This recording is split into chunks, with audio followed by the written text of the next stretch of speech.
اعوذ باللہ من الشیطان الرجیم بسم اللہ الرحمن الرحیم۔ پیارے طلباء و طالبات، آج ہم جماعت داہم کی نظم نمبر 3 کا جائزہ لیتے ہیں اور اس کے شاعر کا نام ہے حفیظ جلندری۔ نہ اس میں گھاس اگتی ہے نہ اس میں پھول کھلتے ہیں، مگر اس سرزمین سے آسمان بھی جھک کے ملتے ہیں۔ اس نظم کے شاعر کا نام ہے حفیظ جلندری۔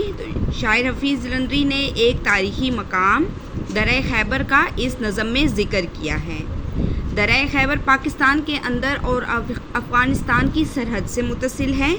یہاں کے افریدی قبائل کو خراج تحسین پیش کیا جاتا ہے کہ دنیا کو فتح کرنے والے بڑے بڑے فاتحین کو بھی یہاں پر سر جھکانا پڑا۔ جتنے حملے درہ خیبر پر ہوئے شاید ہی دنیا کے کسی شاہراہ پر ہوئے ہوں۔ دنیا کا یہ مشہور درہ خیبر پشاور سے 11 میل فاصلے پر ہے۔ یہاں بنے تاریخی دروازے باب خیبر سے شروع ہوتا ہے۔ اس رستے کے دونوں طرف تقریباً 1500 فٹ اونچی پہاڑی چٹانیں جو کہ ویران اور ناہموار ہیں، ان کے بیچ ناقابل دریافت غار واقع ہیں۔ یہ درہ جنگی لحاظ سے ایک ایسا قدرتی حصار ہے کہ اسے کسی جنگی ہتھیار سے فتح نہیں کیا جا سکتا۔ اس کے علاوہ یہ ایک اہم تجارتی گزرگاہ ہے۔ شاعر نے درہ خیبر کی منظر نگاری کرتے ہوئے کہا ہے کہ اگرچہ یہ طویل پہاڑی سلسلے پر مشتمل ہے، ایک ویران بنجر علاقہ ہے، یہاں گھاس اور پھول تک نہیں اگتے، اور لیکن اس کے اونچے پہاڑ اس قدر لمبے ہیں کہ آسمان کو چھوتے ہیں۔ درہ خیبر ایک اہم گزرگاہ ہے جہاں سے اہم تجارتی قافلے گزرتے ہیں۔ یہ ماضی میں بھی ایک مشہور تجارتی راستہ رہا ہے۔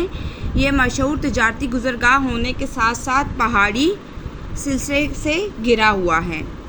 بہت سے حکمرانوں نے اس پر قبضہ کرنا چاہا اور کئی حملے بھی کیے، لیکن مضبوط حصار کی وجہ سے ناکام رہے۔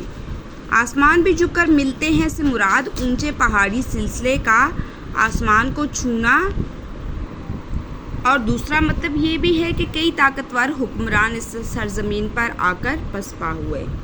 کڑکتی بجلیوں کی شعر نمبر 2 دیکھتے ہیں۔ کڑکتی بجلیوں کی اس جگہ چھاتی دہلتی ہے، گھٹا بچ کر نکلتی ہے، ہوا تھرا کے چلتی ہے۔ شاعر حفیظ جلندری نے ایک تاریخی اہمیت کے حامل درہ خیبر کا ذکر اس نظم میں کیا ہے۔ شاعر کہتے ہیں کہ درہ خیبر کا حفاظتی حصار یعنی پہاڑوں کے سلسلے اس قدر اونچے ہیں کہ فاتحین نے اس پر بار بار حملہ کرنا چاہا مگر ناکام رہے۔ مضبوط اور طاقتور حکمران اس جگہ پسپا ہوئے۔ یہاں کے قبیلے آفریدی کے بارے میں مشہور تھا کہ وہ جنگ کے شوقین تھے۔ وہاں پر ایک افریدی قبیلہ بستا تھا جو کہ جنگ کے شوقین تھے، اور وہ جہاں بھی دوسرے ملکوں کو فتح کر کے، دوسری جگہوں کو فتح کر کے جو فاتحین وہاں پر آتے تھے، ان کو یہاں پر درہ خیبر پر سر جھکانا پڑتا تھا۔ اس درہ کے دونوں طرف تقریباً 1500 فٹ اونچی چٹانیں ہیں۔ اس کا سب سے خطرناک حصہ تاریخی علی مسجد ہے، یعنی کہ اس کا ایک جو خطرناک حصہ ہے وہ علی مسجد ہے، جہاں کڑکتی بجلی جیسے حکمران بھی ہار مان گئے۔ یہاں درہ اتنا تنگ ہو جاتا ہے کہ اس کی چوڑائی صرف چند میٹر رہ جاتی ہے۔ یہی وجہ ہے کہ ہزاروں فوجوں کے لیے یہ قیامت برپا کر گئے۔ ہر فوج یہاں آنے سے گھبراتی تھی کیونکہ تنگ سلسلے انہیں زج کر کے پسپا ہونے پر مجبور کر دیتے تھے۔ وہ تنگ سلسلوں سے واقف نہیں تھے تو ان کو زج کرتے تھے اور وہ پسپا ہونے پر مجبور ہو جاتے تھے۔ یہاں تک کہ ان کی لاشیں بھی اٹھانے کے لیے ان قبائل کی بات ماننا پڑتی تھی۔ شعر نمبر 3۔ یہ ناہموار چٹیل سلسلے کالی چٹانوں کے، امانت دار ہیں گویا پرانی داستانوں کے۔ شاعر حفیظ جلندری کہتے ہیں کہ یہ درہ خیبر کے اونچے نیچے طویل پہاڑی سلسلے پرانی کہانیوں کی یاد دلاتے ہیں۔ دراصل یہ علاقہ پرانی تاریخی اہمیت کا حامل ہے کیونکہ یہ اہم تجارتی گزرگاہ تھا۔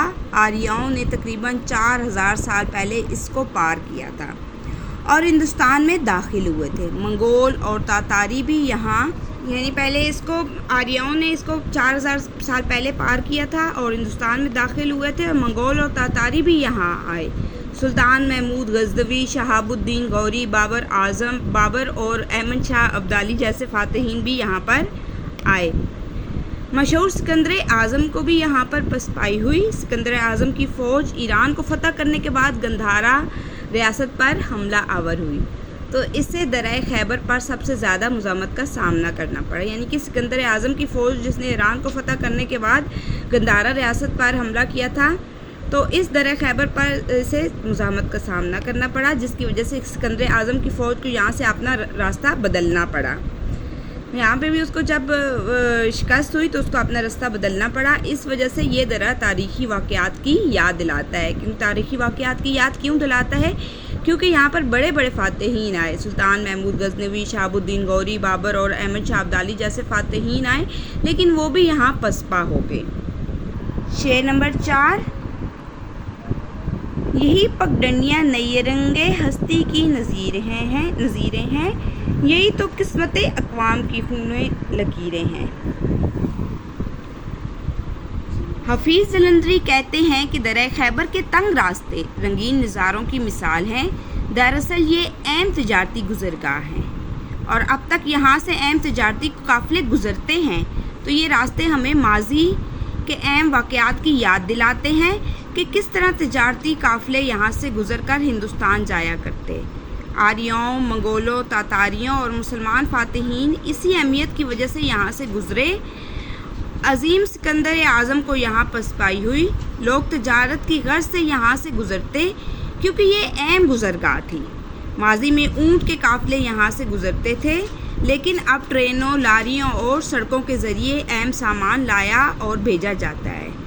جہاں ان راستوں پر ہمیں رونق اور رنگین زندگی نظر آئی، وہاں پر ان تنگ و تاریک علاقوں میں خوفزدہ کر دینے والی بھی داستانیں موجود ہیں۔ یعنی کہ اب تو یہ یہاں سے ٹرینیں، لاریاں اور سڑکیں ان سڑکوں سے گزرتی ہیں، اور ان سڑکوں سے اہم سامان لایا اور بھیجا جاتا ہے۔